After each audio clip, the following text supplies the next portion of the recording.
Secundaria segundo grado. Ciencias y tecnología. Física. Máquinas y salud. Que los alumnos y alumnas de secundaria conozcan la relación que existe entre la física y el desarrollo de aparatos e instrumentos que han permitido el diagnóstico de enfermedades o padecimientos.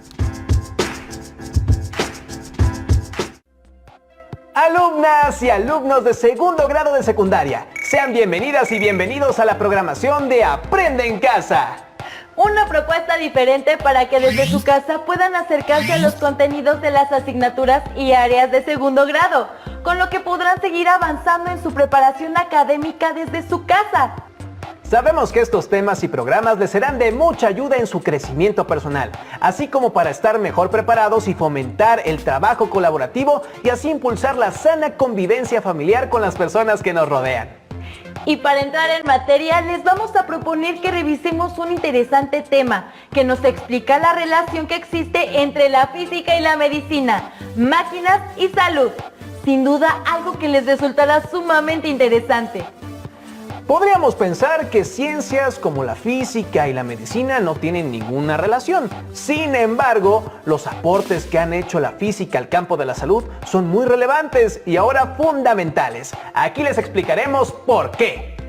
Para empezar, veamos el siguiente video sobre una rama de la física denominada como física médica. Ana, mi vecina, se fracturó una pierna y me pidió de favor que le trajera su última radiografía a su médico para que él valore cómo va su recuperación. Qué importante es la existencia de los aparatos de rayos X. Sin ellos, ¿cómo sabrían los médicos qué huesos deben de reparar y de qué forma? Me pregunto, ¿cuántos aparatos más existen que, aprovechando los fenómenos físicos, ayudan a recuperar la salud? ¡Veamos! La física médica consiste en la aplicación de los conocimientos de la física en el diagnóstico, prevención y tratamiento de las enfermedades del ser humano, incluyendo servicios de salud cada vez mejores.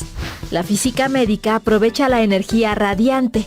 Recordemos que esta se presenta como ondas electromagnéticas. Por ejemplo, las de longitud de onda menor a 1 nanómetro, que reciben el nombre de radiación ionizante. Esta radiación penetra la materia y arranca electrones de los átomos o moléculas. Además, provoca la ionización de los átomos de la materia viva, dando lugar a cambios importantes en las células. Por lo anterior, una aplicación de la física médica es la radioterapia, cuyo objetivo es eliminar tejidos tumorales o controlar su crecimiento mediante la radiación ionizante. La medicina también utiliza la radiación ionizante para obtener imágenes de diagnóstico médico y con ellas información certera y oportuna del estado de un paciente, así como para dar seguimiento al tratamiento de enfermedades. Existen dos modalidades de diagnóstico médico: el radiodiagnóstico y la medicina nuclear. El radiodiagnóstico permite obtener imágenes que proporcionan información anatómica mediante el uso de rayos X. Por ejemplo, a través de una fluoroscopía, una angiografía o una mastografía. La fluoroscopía consiste en una fuente de rayos X y una pantalla fluorescente, entre las que se sitúa el paciente. Con esta técnica se obtiene una imagen bidimensional en tiempo real mediante un monitor de video. La angiografía utiliza la fluoroscopía para visualizar el sistema circulatorio.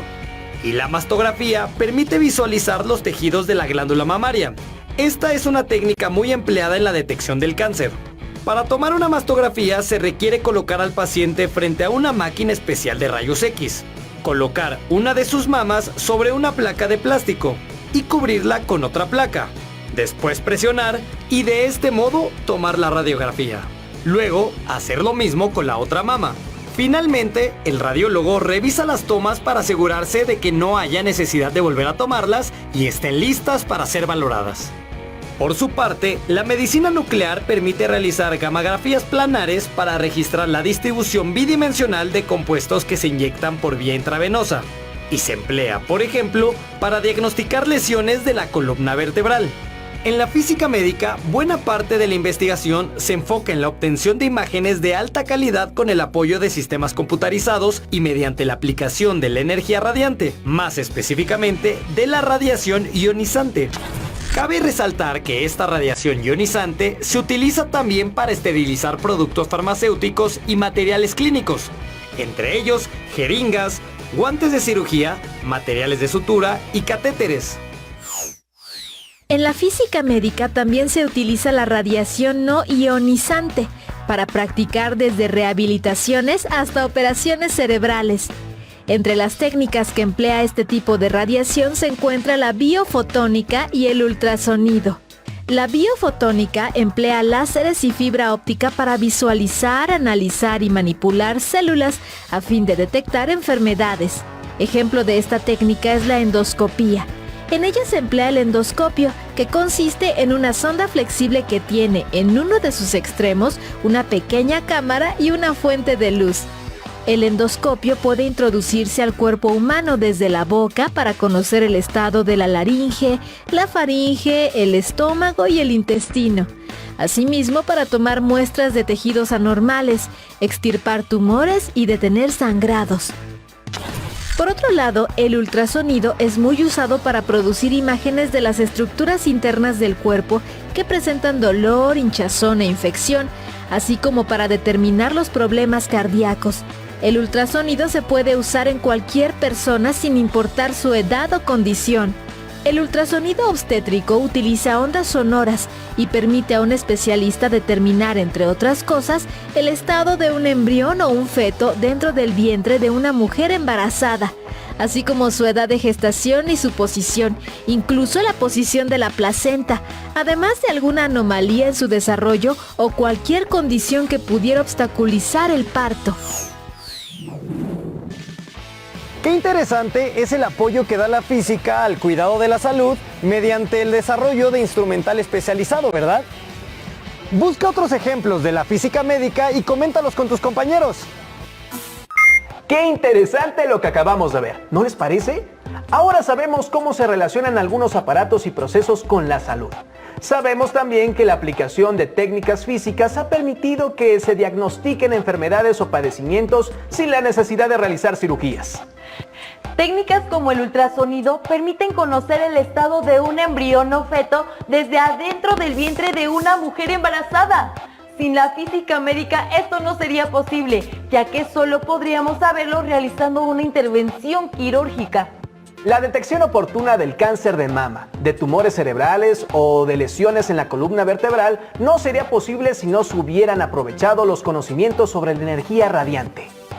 Una de las técnicas de diagnóstico médico que emplean radiación ionizante y que nos resulta más familiar son los rayos X. Veamos cómo es que funcionan y por qué es tan importante contar con este conocimiento. ¡Hola! Hola. ¿Cómo estás? Muy bien. ¿Cómo va todo? Muy bien, mi bebé está creciendo mucho. Sí, ya veo. Oye, ¿y ya sabes si es niño o niña? No, aún no lo sé.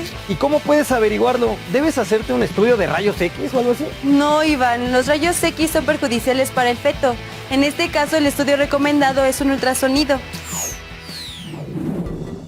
¿Conoces la diferencia entre un estudio de ultrasonido y uno de rayos X? Un ultrasonido o ecografía permite obtener imágenes en tiempo real y observar los tejidos blandos. Esto último gracias a que utiliza ondas sonoras mayores a los 20.000 Hz. En cambio, los rayos X son ondas electromagnéticas de alta frecuencia, por lo que, si no se usan bajo estricta vigilancia médica, pueden provocar daños en los tejidos y mutaciones. Por ello no es aconsejable utilizar esta técnica para valorar a un feto en formación. Pero, ¿qué son los rayos X? A mediados del siglo XIX, varios científicos estudiaron qué ocurría cuando un tubo de cristal sin aire, es decir, al vacío y equipado con 2 electrodos, se le aplicaba un voltaje alto. Lo que observaron fue que se generaba una corriente eléctrica que iba del electrodo negativo o cátodo al positivo o ánodo. A esta corriente le llamaron rayos catódicos. Además, los científicos vieron que las paredes internas de vidrio detrás del ánodo brillaban intensamente si se cubrían con un material fluorescente. Más tarde, el físico alemán Wilhelm Röntgen investigó si la luz que emitían los rayos catódicos salía del tubo, Para ello lo cubrió con cartón negro. Primero se dio cuenta de que la luz se reflejaba en una placa cubierta de cristales de platino cianuro de bario. Luego realizó varias pruebas en la habitación a oscuras y vio que la luz traspasaba el cartón y emitía una luz verdosa. Y observó que la fluorescencia continuaba, por lo que concluyó que la luz podría penetrar sustancias opacas a la luz. A esta radiación la llamó rayos X. En algún momento se preguntó, ¿qué pasaría si colocaba otro material entre el tubo y la placa? ¿Y si esta radiación sería capaz de atravesarlo? Partiendo de estas preguntas, primero utilizó un libro y observó que la fluorescencia persistía. Siguió haciendo experimentos con diferentes materiales, además de papel, como el aluminio, el platino y el plomo, y vio que estos dos últimos eran los únicos que detenían al rayo completamente. Por ocurrencia puso su mano y observó que los rayos la atravesaban y producían sobre la placa la sombra de sus huesos delineados por las partes blandas de su mano. Por estas investigaciones, Röntgen no obtuvo dinero. Él donó su descubrimiento a la humanidad para ser utilizado libremente. Por ello, en 1901 se le concedió el Premio Nobel de Física. Realmente existen muchos científicos que brindan sus conocimientos a la humanidad. Pero, ¿cómo evolucionó la máquina de rayos X? Los dispositivos modernos de rayos X se basan en el diseño de William Coolidge y constan de un cátodo, que es un filamento calentado por una corriente eléctrica de pocos amperios y que emite electrones al ánodo. Al variar la corriente en el filamento, se controla la cantidad de electrones y la intensidad de rayos X resultantes. ¿Qué aplicaciones tienen los rayos X, además de traspasar materiales u objetos? En la actualidad, el radiodiagnóstico es la aplicación más común de los rayos X, pues permite realizar estudios del esqueleto, tórax, abdomen, sistema nervioso, tubo digestivo, vías biliares, aparato urinario, corazón y pulmones, entre otros órganos. Para registrar la imagen radiológica llamada radiografía, se genera un haz de rayos X que atraviesa el cuerpo. La imagen se presenta dependiendo del tipo de tejido. En la radiología especializada se utilizan en las mamografías para diagnosticar lesiones mamarias benignas y malignas. En la radiología dental se emplean para obtener imágenes del interior de los dientes y sus raíces, así como imágenes panorámicas de toda la dentadura. En la tomografía axial computarizada permiten obtener una imagen tridimensional de un órgano, partiendo de numerosas imágenes bidimensionales. En la radioterapia se emplean como tratamiento para detener el crecimiento de células cancerígenas y eliminar el tejido canceroso. Los rayos X constituyen un importante descubrimiento para la medicina, pero deben de ser empleados con responsabilidad. Por ello, cuando te realicen una radiografía, asegúrate de que las medidas de seguridad sean las correctas. La historia del descubrimiento de los rayos X es muy interesante. También lo son las aplicaciones como método de diagnóstico en el campo de la medicina. ¿Ustedes saben quién es el responsable del manejo de los rayos X? ¿Saben qué es un radiólogo? ¿No? Entonces tengo que decirles que son personas especializadas en el diagnóstico de enfermedades o padecimientos utilizando aparatos que funcionan con radiación ionizante. Al momento de ser un paciente o quien requiere de la obtención de datos mediante radiación ionizante, es importante seguir todas las indicaciones que los radiólogos nos den, tanto para que logren un adecuado diagnóstico como para evitar accidentes que pongan en riesgo nuestra integridad. Te invitamos a reflexionar. ¿Qué utilidad tiene la exploración del cuerpo humano sin necesidad de abrirlo? ¿Qué pasaría si no existieran desarrollos tecnológicos para estudiar el cuerpo humano?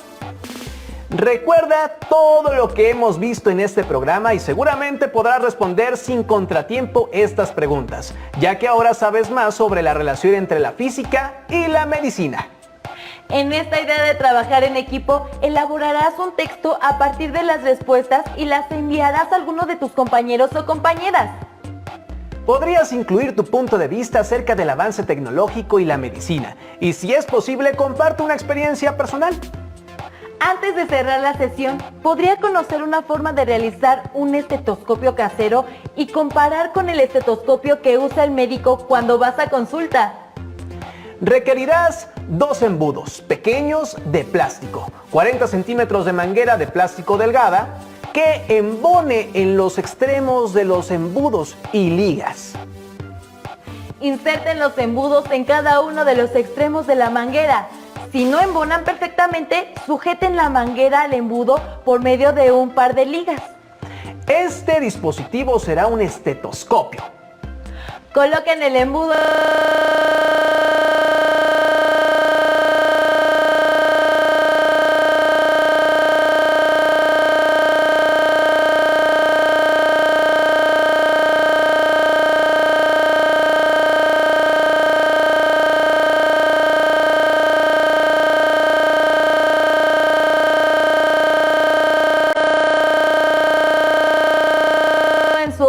y el otro embudo sobre el pecho de algún familiar. De esta manera escucharán los latidos de su corazón. El ejercicio nos ha permitido comprobar cómo una tecnología atiende a un principio básico como la acústica y la medicina.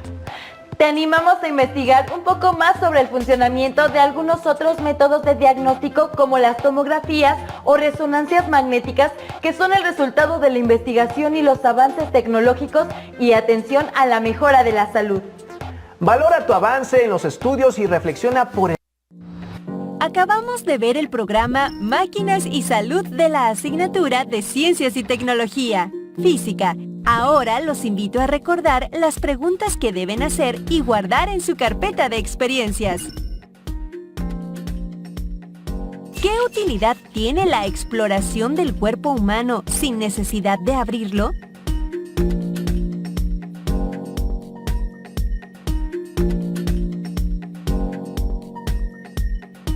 ¿Qué pasaría si no existieran desarrollos tecnológicos para estudiar el cuerpo humano?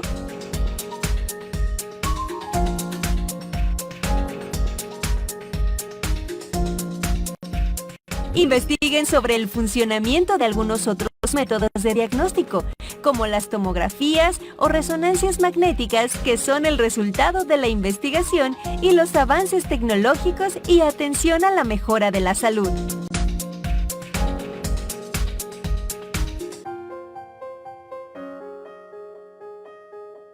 Describan los principios básicos de algunos desarrollos tecnológicos que se aplican en el campo de la salud.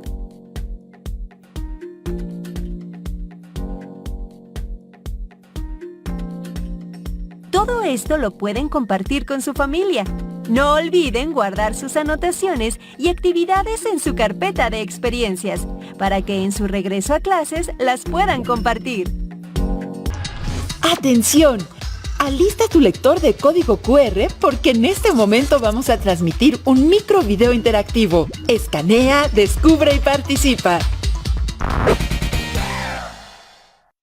Las drogas como el alcohol, tabaco, marihuana, solventes inhalables, cocaína, éxtasis, anfetaminas, entre otras, modifican la forma en la que el cerebro recibe las señales del medio ambiente y responde a estas. Debido a su composición química, interfieren en la forma de transmitir los impulsos nerviosos entre las neuronas, sobre todo en las conexiones entre neurona y neurona, la sinapsis. De esta manera, algunas sensaciones se intensifican, otras dejan de percibirse o se distorsionan, es decir, se altera también la forma de reaccionar a los estímulos del exterior. Es frecuente que durante la adolescencia se sienta curiosidad por experimentar nuevas sensaciones. La influencia de amigos o personas con las que tienes contacto podrían inducirte al consumo de alguna droga. Por ejemplo, a ingerir bebidas alcohólicas en cualquier celebración o fumar tabaco ante situaciones de presión. Es así que te recomendamos informarte sobre los efectos y consecuencias del consumo de cualquier sustancia que puede alterar tu percepción del mundo.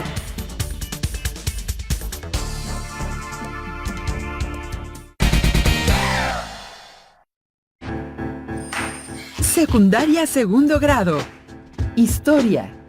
Política e instituciones del Virreinato de la Nueva España. Que la alumna y el alumno identifiquen y comprendan la organización política del virreinato. Alumnos, sean bienvenidos a este programa. ¡Qué bueno que nos ven desde sus casas! Esto es Aprende en Casa, una propuesta diferente para que desde su casa ustedes puedan acercarse a los contenidos de las asignaturas y áreas de segundo grado. Estos programas les serán de mucha ayuda en su crecimiento personal, así como para cuando regresen a sus escuelas. Ahora es momento de entrar en materia. Una vez conquistado el territorio mexicano, los españoles debieron reorganizar la estructura de gobierno, por lo que introdujeron cambios a nivel económico, político y religioso. Les pedimos que reflexionen sobre todo lo que pudo haber ocurrido durante 300 años. ¿Y saben por qué a este periodo se le conoce como el Virreinato de la Nueva España? Veamos lo siguiente.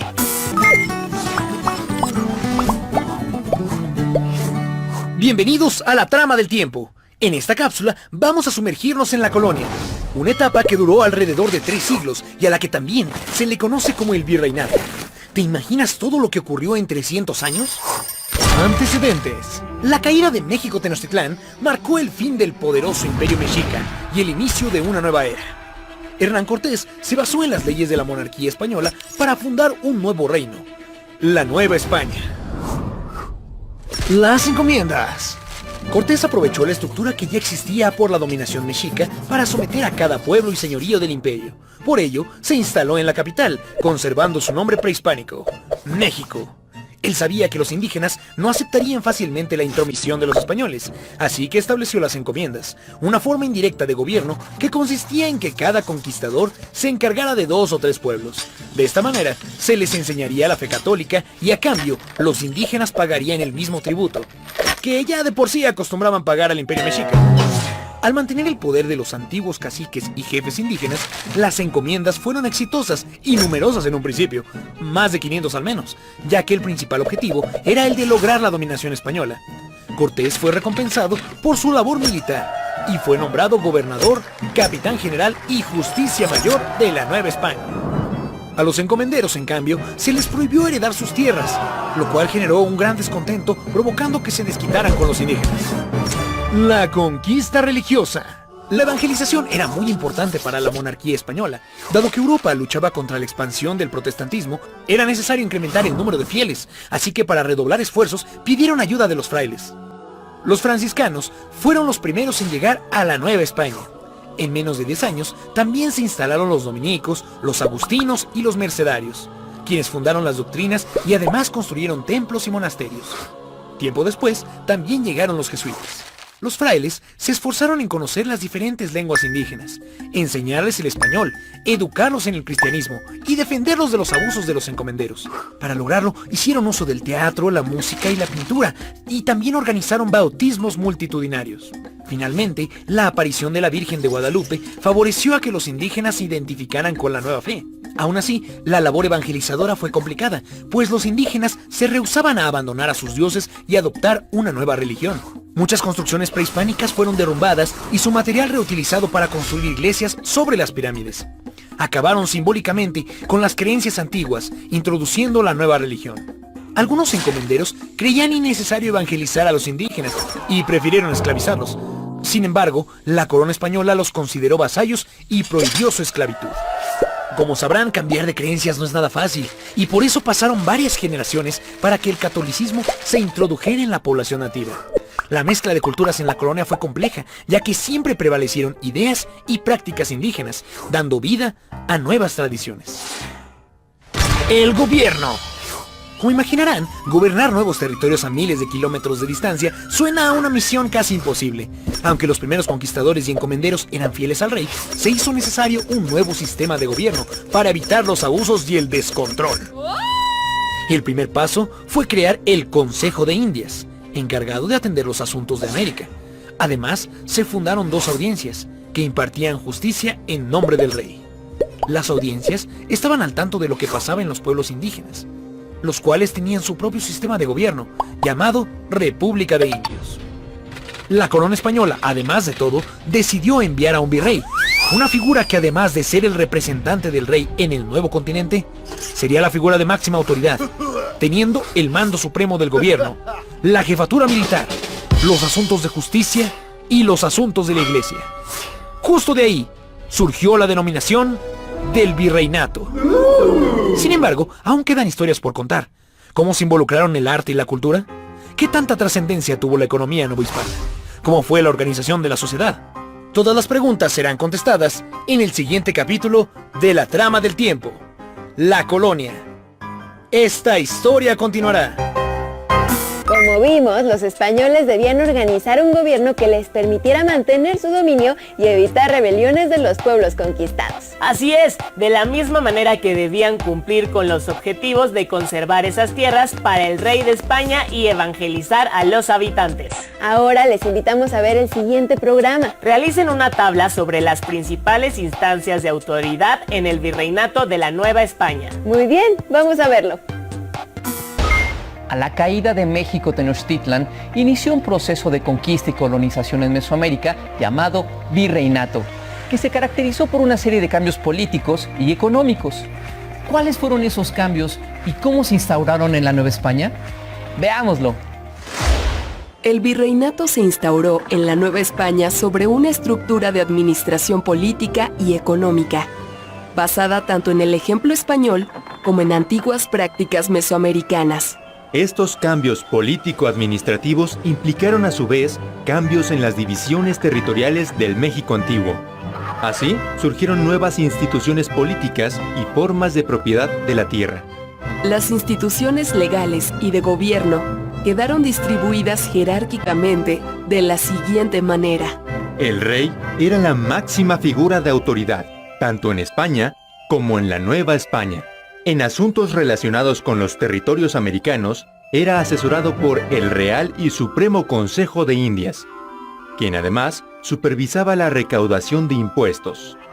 Por su parte, la Casa de Contratación de las Indias, que se encontraba en la ciudad de Sevilla, regulaba la navegación y el comercio entre España y los territorios conquistados.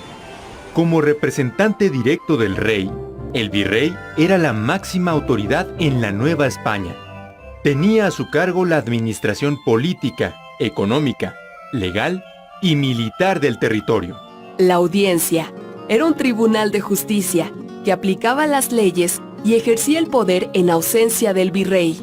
El gobernador se encargaba de administrar grandes extensiones territoriales como las provincias y reinos. Cuidaba el cumplimiento de las leyes y de la justicia, además de enviar el tributo a las cajas reales. Su puesto estaba sujeto a la decisión del virrey. Otra figura de autoridad era el corregidor.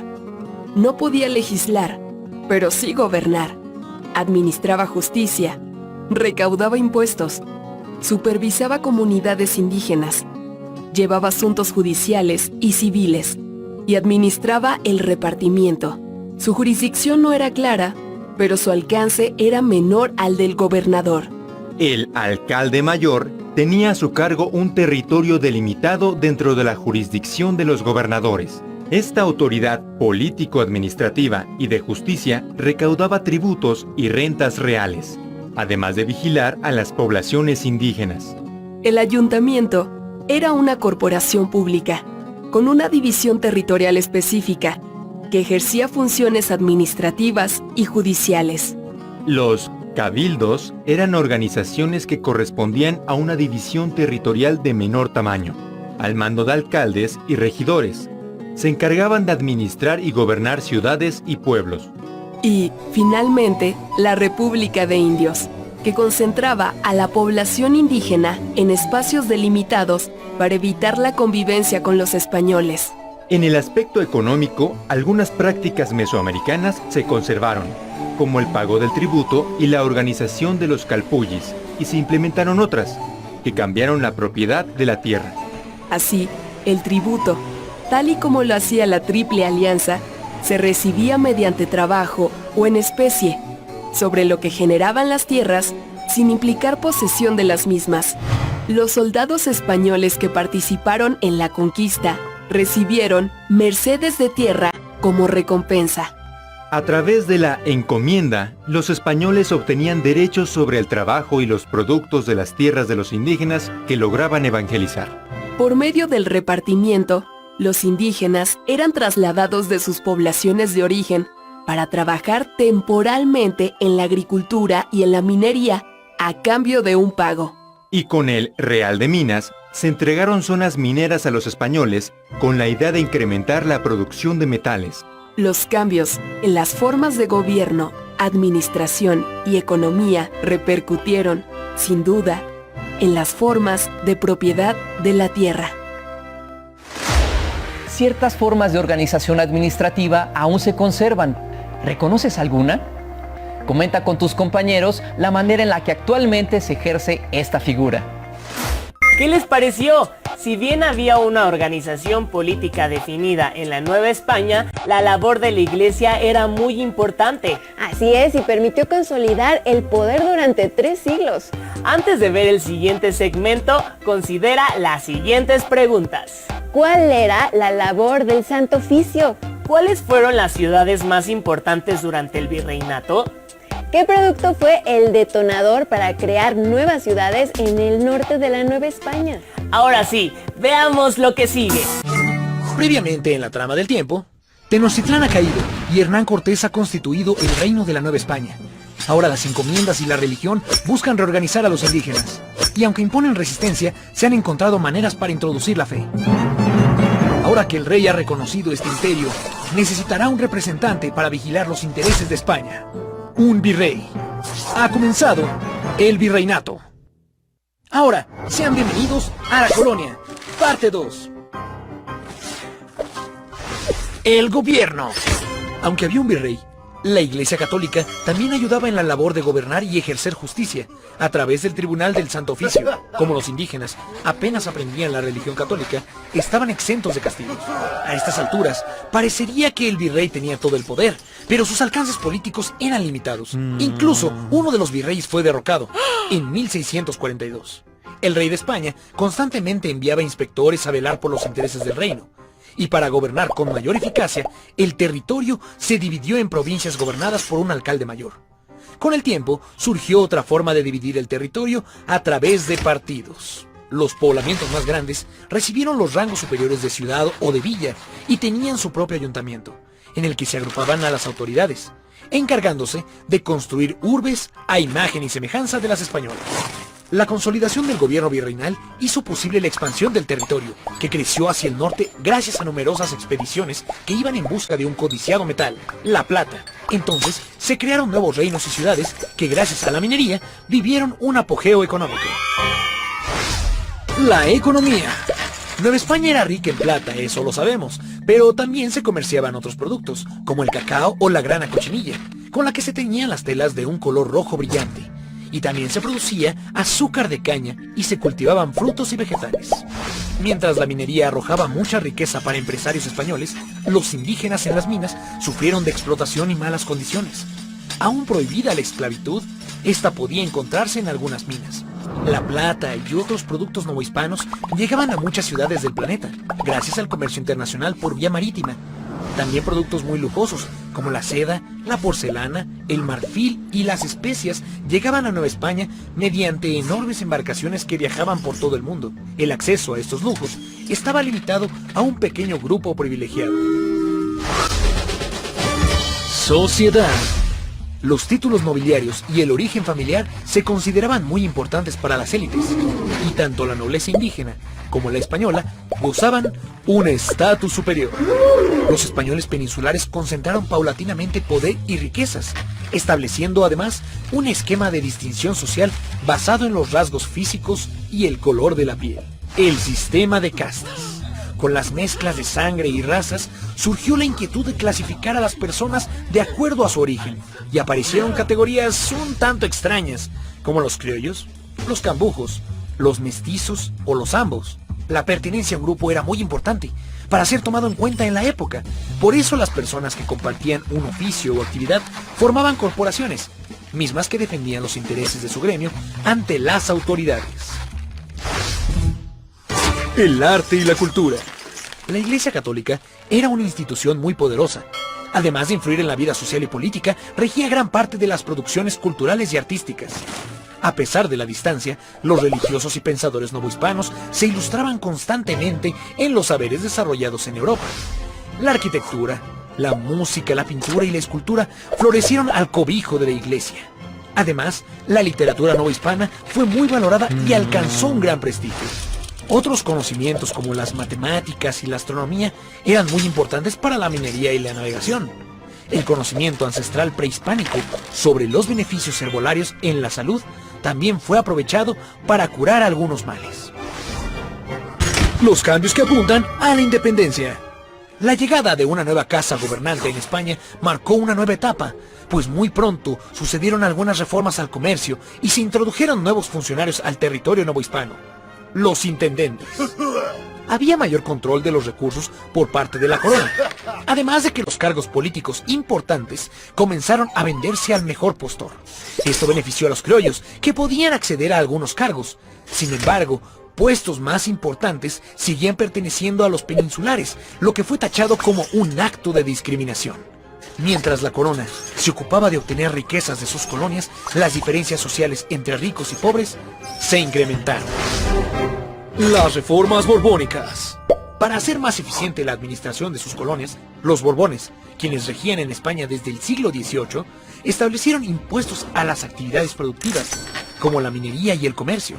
La corona controló una parte del ahorro de los indígenas con el pretexto de prevenir desastres o epidemias, pero esta medida provocó un malestar general y recurrieron al amparo del rey. La furia ante las nuevas políticas, la agudización de las tensiones sociales y la denuncia de injusticias hacia los indígenas, así como el sentimiento criollo de la ilegitimidad monárquica, desembocaron en una poderosa crisis que se fue intensificando cuando Napoleón Bonaparte invadió España y colocó en el trono a su hermano José I. Fue en ese momento que en la Nueva España se cuestionó como nunca antes ser vasallos de un rey al que nunca habían visto. La palabra independencia se susurraba en conversaciones clandestinas, una idea que se iría propagando gradualmente y que desembocaría en el movimiento que sacudió a toda la sociedad de la Nueva España. ¿Pero qué sucedió para que se desatara la Revolución de Independencia? ¿Quiénes participaron en la lucha armada y por qué? ¿Qué pasó con la monarquía española? ¿Cómo se fundó la nación mexicana? Para saberlo, no te pierdas el próximo episodio de La Trama del Tiempo, Historia de México. Esta historia continuará. Según lo visto, debemos destacar los cambios políticos y económicos que se realizaron durante el virreinato de la Nueva España. Por supuesto, y resaltar el orden jerárquico de las instituciones de gobierno, haciendo énfasis en el trabajo del rey, virrey, audiencias, gobernadores y corregidores. Y también las prácticas mesoamericanas que conservaron, como son los tributos y la organización de los calpullis. Y no podemos finalizar este programa sin invitarles, ahora que son tiempos de estar en casa y ser pacientes. Así es, seguramente en el día a día se presentan pequeños conflictos, los cuales se pueden remediar y solucionar poniendo de nuestra parte. Ahora sí, antes de irnos les dejamos unas preguntas. ¿Cuáles son las instituciones políticas que surgieron en la Nueva España? ¿Quién era la máxima figura de autoridad tanto en España como en las colonias? ¿Qué institución regulaba la navegación y el comercio entre España y los territorios conquistados? ¿Cuál era la diferencia entre el trabajo de un gobernador y un corregidor? Ya lo saben, guarden sus respuestas en su carpeta de experiencias. ¡Hasta la próxima! Después de ver el programa Política e Instituciones del Virreinato de la Nueva España, los invito a recordar algunas de las preguntas que se realizaron en el programa. ¿Cuáles son las instituciones políticas que surgieron en la Nueva España?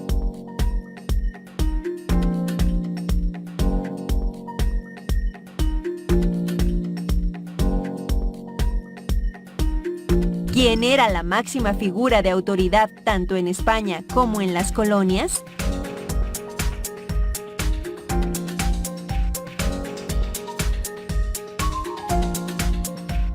¿Qué constitución regulaba la navegación y el comercio entre España y los territorios conquistados?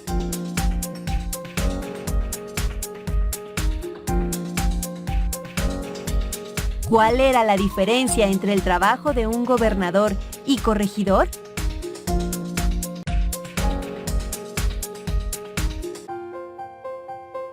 Guarden en su carpeta de experiencias sus respuestas y en el regreso a clases las pueden compartir con sus compañeros.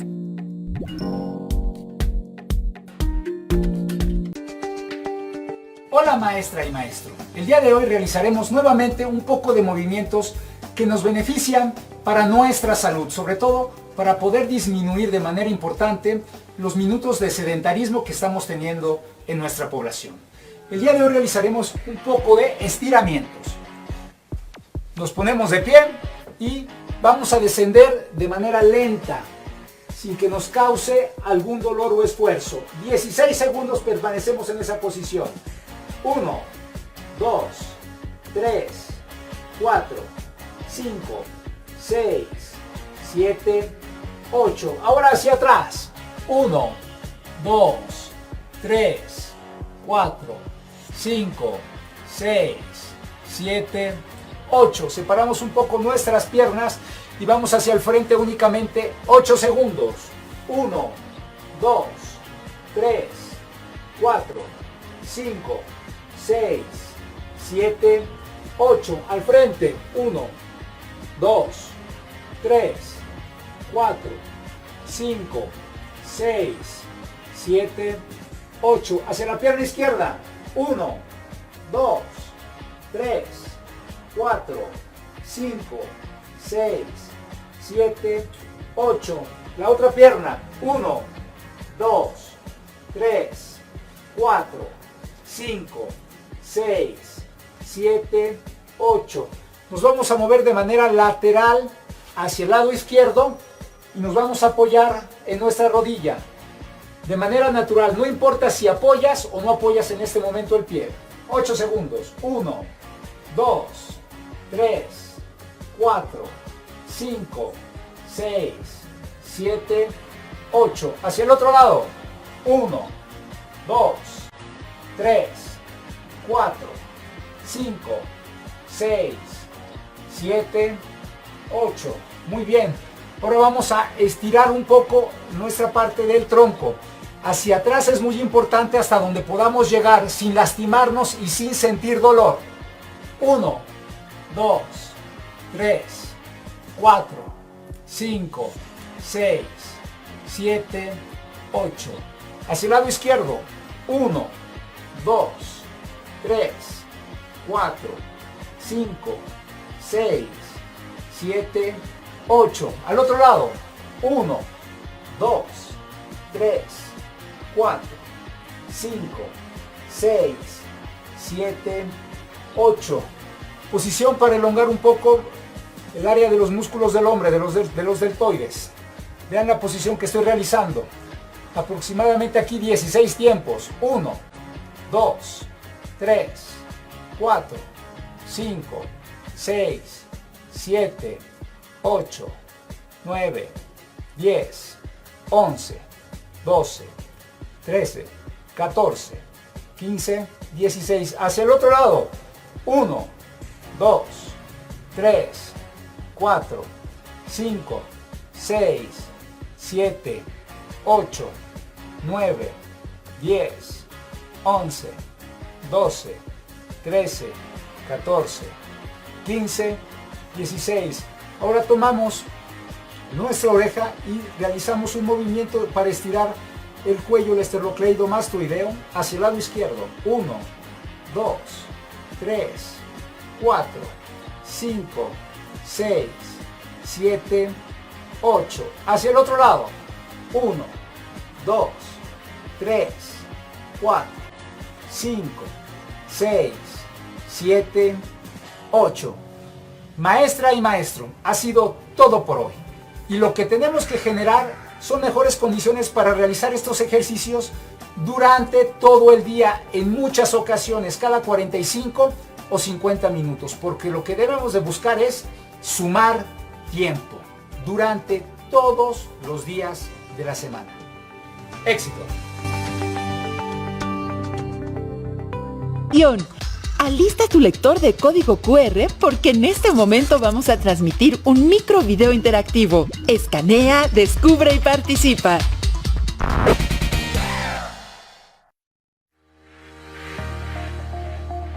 Se puede definir a la historia como la disciplina encargada del estudio de los hechos, sucesos y acciones realizadas por los seres humanos en el pasado. Y a diferencia de las ciencias exactas, no tiene una sola verdad. Cuenta con varias versiones. Es entonces que surge la pregunta, ¿cómo podemos conocer el pasado? La creación del conocimiento histórico surge con la finalidad de dar respuesta a una serie de preguntas sobre un tema histórico específico. ¿Qué sucedió? ¿Cuándo sucedió? ¿Y por qué sucedió? Es decir, se atienden los cuestionamientos, dudas o problematizaciones. La elección del tema a estudiar tiene que ver con dos elementos. El primero, con gustos y decisiones personales. Y el segundo, con el contexto del investigador. Una vez seleccionado el tema, se delimita en tiempo y espacio. Es entonces que la historia se crea a partir del estudio, análisis e interpretación de porque un dragón estaba echando juegos a su torre. ¡Hasta ahí, ya!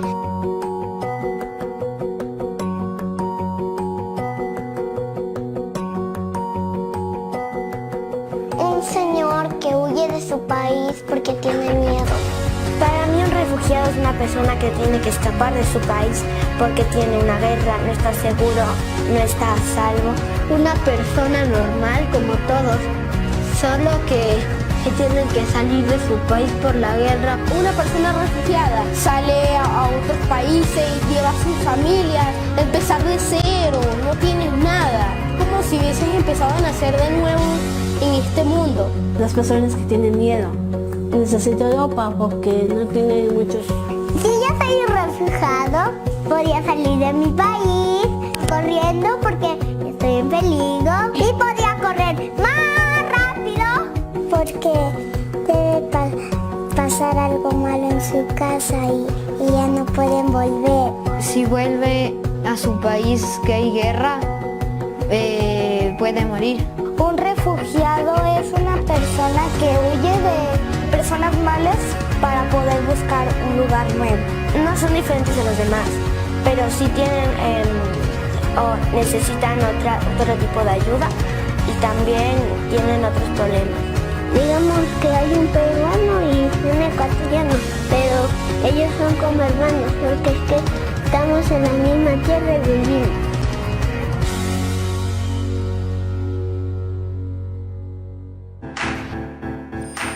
Secundaria segundo grado. Matemáticas. Estoy seguro de ganar. Que los alumnos y las alumnas tengan una herramienta más para tomar decisiones, conociendo la probabilidad teórica de un evento azaroso. Es un gusto darles la bienvenida a esta nueva transmisión de Aprende en Casa dedicada a la asignatura de Matemáticas para el segundo grado de secundaria. Esta serie es un esfuerzo de la Secretaría de Educación Pública para brindarles apoyo con sus estudios durante esta contingencia sanitaria. En estos días en los que vivimos una experiencia tan difícil relacionada con la salud, debemos cuidarnos y de este modo también cuidar a nuestros seres queridos. Es esencial que tengamos presente que uno de los aspectos más importantes en relación con nuestra salud es mantenernos activas y activos. Por eso, como parte de este proyecto de la Secretaría de Educación Pública, hemos contemplado algunas recomendaciones de pausas activas. Así como cápsulas de suma minutos mediante las cuales buscamos que fortalecer nuestra salud física y mental. Aunado a esto, resaltamos que es aconsejable continuar con los hábitos de higiene personal y en casa. Como lavarnos las manos frecuentemente durante 20 segundos. estornudar o toser cubriéndonos la nariz y la boca con la parte interna del brazo. Y conservar siempre la sana distancia. De verdad debemos tener todo esto presente, pues si seguimos estas indicaciones lograremos superar esta crisis más pronto. Por otro lado, reconocemos que permanecer en casa puede ser complicado. Por eso debemos ser pacientes y tolerantes para poder sobrellevar esta situación de la manera más armónica posible y realizar nuestras actividades con gusto. Para fortalecer la armonía en nuestras casas, es muy importante que involucremos a nuestros seres queridos en las actividades que realizamos. Por ejemplo, ustedes pueden involucrar a su familia en las actividades que se enmarcan en estas sesiones. De esta manera lograrán ampliar la información que obtengan y al mismo tiempo estarán promoviendo el trabajo colaborativo, es decir, en equipo. Pues bien, una vez hechas estas recomendaciones, entraremos de lleno en el tema de hoy. En esta sesión tendrán la posibilidad de conocer y adquirir una herramienta útil para tomar decisiones en situaciones en las que esté involucrado el azar. Algo que de entrada parece muy complicado, pero no se preocupen, pues abordarán el tema poco a poco. Y para comenzar, verán un video en el que se explicarán de manera sencilla los valores de la probabilidad.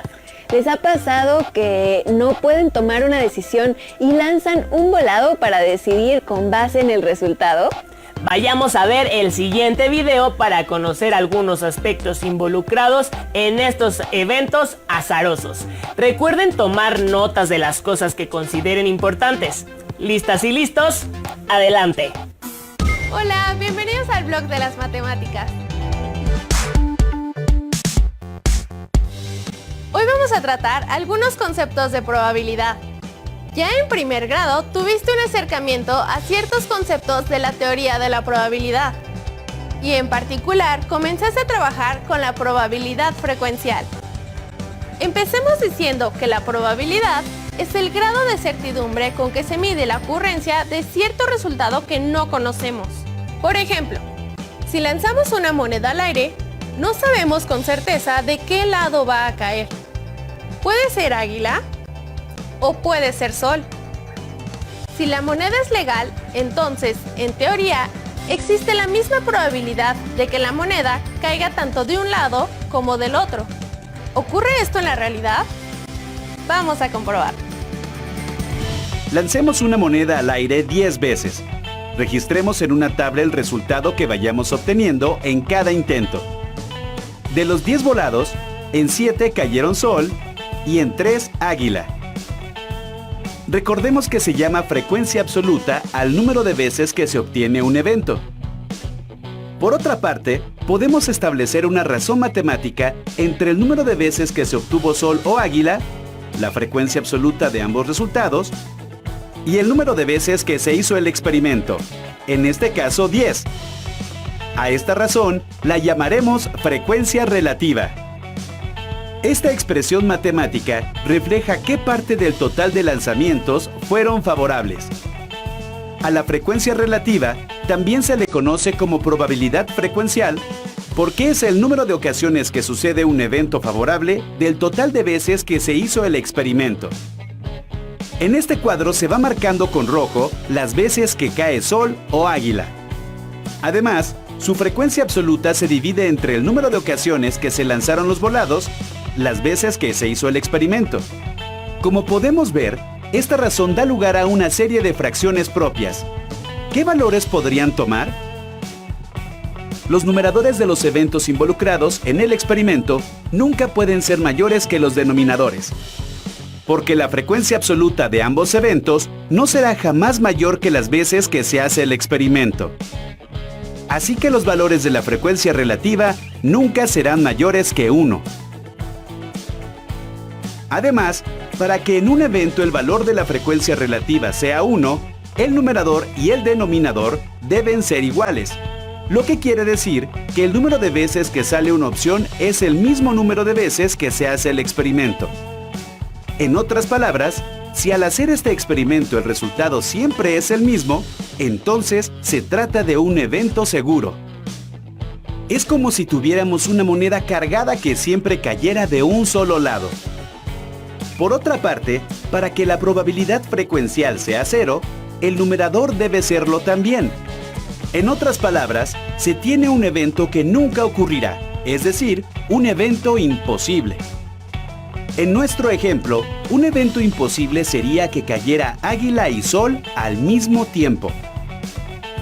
Considerando todo lo anterior, la probabilidad frecuencial de cualquier evento será un valor que esté entre 0 y 1. Retomemos nuestro experimento.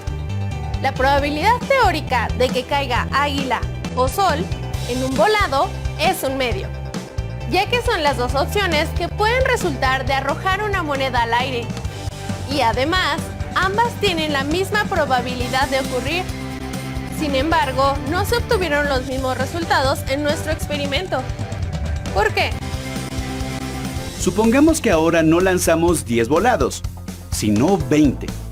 Como ya se mencionó, la probabilidad frecuencial relaciona la frecuencia absoluta de los eventos favorables con el número de experimentos que se realicen. En el registro vemos que el valor de la frecuencia relativa o probabilidad frecuencial de cada evento favorable está cambiando. ¿A qué valor se está acercando? ¿Qué crees que ocurra si en lugar de lanzar 20 volados, echamos 30 o 50? ¿A qué valor se va acercando la probabilidad frecuencial? Te propongo que junto con tus compañeros y tu maestro obtenga la probabilidad frecuencial de que salga Águila o Sol al echar más de 20 volados. Nos vemos en el próximo blog de las matemáticas. Ya estamos de regreso en el estudio para platicar con ustedes sobre el tema de esta sesión: cómo determinar la probabilidad teórica de un evento en un experimento aleatorio. Como pudieron apreciar en el video, mientras más veces se realiza un evento, más posibilidades existen que se emparejen las probabilidades. Las y los invitamos a que cuando termine la sesión realicen el siguiente ejercicio. Lancen una moneda 20 veces y registren sus resultados, de la misma manera como se mostró en el video. Y después calculen la frecuencia relativa de obtener Águila y la frecuencia relativa de obtener Sol.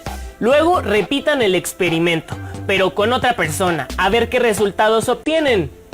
Es muy posible que sus resultados no coincidan con los del video. Si así fuera, reflexionen en torno a la siguiente pregunta y respóndanla. ¿A qué creen que se deba? Posteriormente, registren su reflexión. Han de saber que este principio también se aplica a los juegos de mesa en los que interviene el azar, como los dados, por ejemplo. La diferencia es que, en lugar de tener 2 probabilidades como Águila o Sol, tienen 6. Si desean también pueden lanzar los dados 20 veces a ver cuáles son los resultados que obtienen. Para lograr encontrar una utilidad práctica de las matemáticas en su vida diaria, pueden empezar por descubrir cómo se aplican los principios de la probabilidad en situaciones cotidianas. De esta manera les será más fácil comprender el sentido que tiene cada sesión. Se me ocurre otro ejemplo diferente a los juegos de azar y relacionado con la naturaleza. ¿Qué probabilidad hay de que llueva en cada uno de los días de verano? El estudio de la meteorología se llama pronóstico del tiempo, porque no se puede tener la certeza del tiempo, pero se puede pronosticar un resultado del mismo. Es muy útil que sepan todo esto para decidir si salen o no con un paraguas. A mí se me ocurre otro ejemplo. Cuando una canción está de moda, ¿qué probabilidad hay de que enciendan la radio y esté sonando? Hay muchas actividades y disciplinas que se basan en el principio de la probabilidad y su predicción.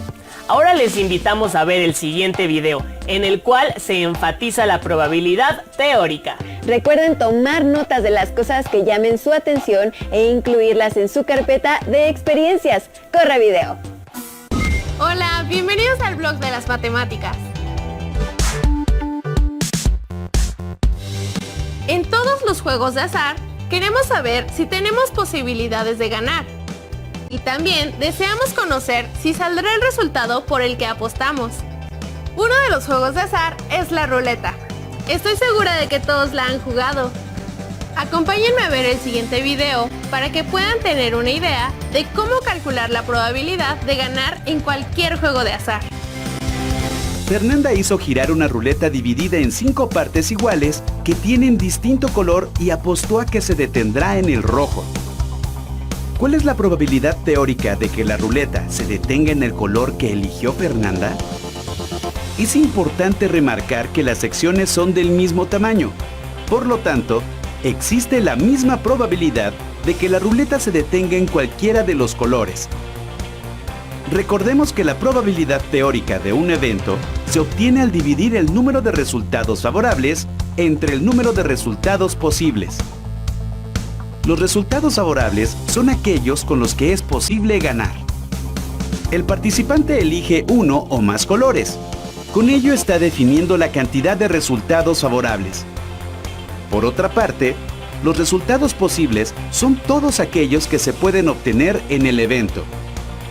Al conjunto de todos los resultados posibles se le conoce como espacio muestral y se denota por las letras mayúsculas omega, S o E. Para nuestro ejemplo, el espacio muestral sería el conjunto de los 5 colores de la ruleta. Si queremos conocer la probabilidad de que la ruleta se detenga en el color rojo, entonces el resultado favorable sería 1. Además, como el denominador representa todos los resultados que pueden obtenerse en el evento, entonces debe ser igual a 5, pues la ruleta solo tiene 5 colores. Así pues, la probabilidad de que se detenga en el color rojo es 1/5. Ahora en el siguiente ejemplo, calculemos la probabilidad teórica de 3 eventos. En una urna depositamos 20 piezas de 3 diferentes tipos. ¿Cuál es la probabilidad teórica de que se extraiga una figura de cualquier tipo? Recurramos a la fórmula con la que podemos calcular cualquier probabilidad teórica. Tenemos 60 figuras en total, lo que representa el espacio muestral. Y hay 20 estrellas que representan el resultado favorable, obtener una estrella. Así obtenemos que en una de 3 ocasiones saldrá una figura de estrella. En este caso, el mismo resultado se obtiene para las otras 2 figuras, pues hay 20 caracoles y 20 bastones. Una vez que ya sabemos cómo calcular la probabilidad frecuencial y la probabilidad teórica de un evento, cabe preguntarnos si existe alguna relación entre ambas. Veámoslo. Si repitiéramos el experimento anterior muchas veces, digamos 600, la probabilidad frecuencial de que salga cada una de las figuras se aproximará cada vez más a su probabilidad teórica. Para terminar, analicemos un juego de azar un poco más complejo. Lancemos un dado legal y determinemos la probabilidad teórica de que caiga en un número impar. Primero, observemos que ahora se tiene más de un resultado favorable. En este caso son 3 los resultados favorables: 1, 3 y 5. Es decir, son 3 eventos favorables. Luego determinemos el espacio muestral. En el caso de un dado hay 6 resultados posibles. Por lo tanto, la probabilidad teórica de que caiga un número impar es 3/6, lo cual equivale a 1/2. Dicho en otras palabras, tenemos el 50% de probabilidades que en un tiro salga un número impar. Con esta última actividad, pudimos percatarnos de que se pueden obtener diferentes resultados favorables en un mismo experimento. Antes de despedirme, quiero plantearles un reto. ¿Cuál sería el espacio muestral de un experimento en donde se lancen 2 monedas? Nos vemos en el próximo blog de las matemáticas. ¿Qué les pareció el video? ¿Se fijaron en cómo se manifiesta la probabilidad cuando se trata de un juego de dados? Como pudieron observar, el espacio muestral es el conjunto de los posibles resultados de un evento. Y la probabilidad teórica en los eventos mostrados se define como el número de eventos favorables entre el número de casos posibles. Después de la sesión también les invitamos a que realicen el experimento que se les propuso en el video, el cual consiste primero en lanzar 2 monedas simultáneamente y registrar los resultados para obtener el espacio muestral. Y después preguntarle a su familia por otros casos en los que intervenga la probabilidad. Pongan mucha atención en guardar los productos que generen en esta sesión, tanto sus anotaciones como sus actividades, para que cuando regresen a la escuela puedan compartirlos con sus compañeras y compañeros, así como con su maestra o maestro para retomar los temas en clase. Seguramente al compartir sus experiencias con las de su grupo encontrarán trabajos diferentes a los de ustedes. En lo que sucede este regreso a clases pueden reforzar lo que han aprendido en esta sesión consultando contenidos complementarios, ya sea en libros o en sitios confiables de internet. Ahora que, si lo desean, pueden compartir sus resultados de una vez con sus compañeras y compañeros a larga distancia, ya sea por teléfono o por correo electrónico, para que el hecho de no salir de sus casas no se convierta en una limitante. Asimismo, pueden comparar resultados e intercambiar puntos de vista sobre los aprendizajes vistos en esta serie de programas. Tanto la comparación con otros resultados como la consulta bibliográfica les servirá para enriquecer su perspectiva, comprender mejor lo visto en esta sesión y, ¿por qué no?, tomarle cariño a las matemáticas. Antes de despedirnos, no está de más recordarles las principales recomendaciones durante esta situación de contingencia. Lavarse las manos frecuentemente durante 20 segundos. Estornudar o toser cubriéndose la nariz y la boca con la parte interna del brazo para no esparcir microbios o virus. Y conservar siempre la sana distancia. Hoy en día la cercanía y el contacto físico pueden ser una vía de transmisión. Les agradecemos la atención que pusieron en este programa. De verdad, esa actitud positiva que tienen de continuar con sus actividades aún bajo estas circunstancias les ayudará a regresar más pronto a sus actividades cotidianas. Por ahora nos despedimos, pero los esperamos en la próxima sesión de matemáticas para segundo grado de secundaria. ¡Hasta luego! En el programa ¿Estoy seguro de ganar?, de la asignatura de matemáticas, aparecieron las siguientes actividades. ¿Les parece si las recordamos juntos? Realicen el experimento que consiste en lanzar 2 monedas simultáneamente y registren los resultados para obtener el espacio muestral.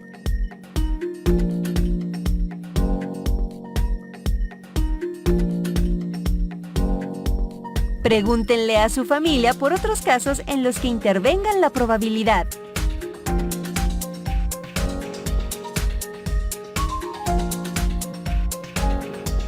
Una vez que hayan hecho las actividades, es muy importante que las guarden en su carpeta de experiencias. Hola a todos. Bueno, los voy a invitar a que se despierten un poquito, se levanten de sus lugares. Dejen todas sus pertenencias, dejen todas sus cosas, quítense todo lo que quieran. Todo y lo que ustedes quieran. Y vamos a hacer un poquito de elasticidad, un poquito de ejercicio y un poquito de estar con ustedes estos próximos minutos. Empezamos. Hacemos unos ejercicios de respiración. Inhalamos y exhalamos. Y hasta arriba, lo más arriba que puedan. Si pueden, cierren sus ojos. Estírense, si pueden también, estiren todo hasta los talones, todo lo que puedan. Y exhalamos. Inhalamos y exhalamos. Metan la panza, todos. Inhalamos, nos estiramos y exhalamos. Otra vez. Nos estiramos hasta arriba y exhalamos. Y empezamos con un poquito de movimiento. Muévanse. Muévanse todos. Todo muevan. Todo. Empezamos. Hombros hacia atrás. Cierren sus ojos si pueden. Y los hombros lo más atrás, lo más arriba, lo más lento. Y que se mueva todos. Todo. Es todo. Hasta arriba y abajo. Hacemos 2 más. 1 y 2. Lo hacemos al frente. Todo lo que puedan. Que les duela un poquito el cuello, los hombros. Y lo más arriba. Lo más arriba. sin dejar de respirar. Ahora, arriba, abajo, arriba y abajo, arriba y abajo, arriba y abajo. Lo dejamos arriba, que nos duela, cierren los ojos, que nos duela. Respiramos y soltamos. Otra vez. Respiramos, arriba y soltamos. Nos movemos. Vamos a hacer otro ejercicio, pero ahora contando con del 5, 4, 3, 2, 1 con los brazos. 5, 5 con la izquierda, 5 con el pie izquierdo y 5 con el pie derecho. Y nos vamos a empezar. 1, 2, 3, 4 y 5. 1, 2, 3, 4 y 5. 1, 2, 3, 4 y 5. 1, 2, 3, 4, 5. 1, 2, 3, 4. 1, 2, 3, 4. 1, 2, 3, 4. 1, 2, 3, 4. 3. 1, 2, 3. 1, 2, 3. 1, 2, 3. 1, 2, 3. 1, 2. 1, 2. 1, 2. 1, 2. 1, 1, 1 y 1. Nos movemos. Ahora les voy a enseñar un ejercicio. Nos ponemos atrás, los hombros y nos estiramos con los brazos. Y lo más que se pueda. Hacia arriba,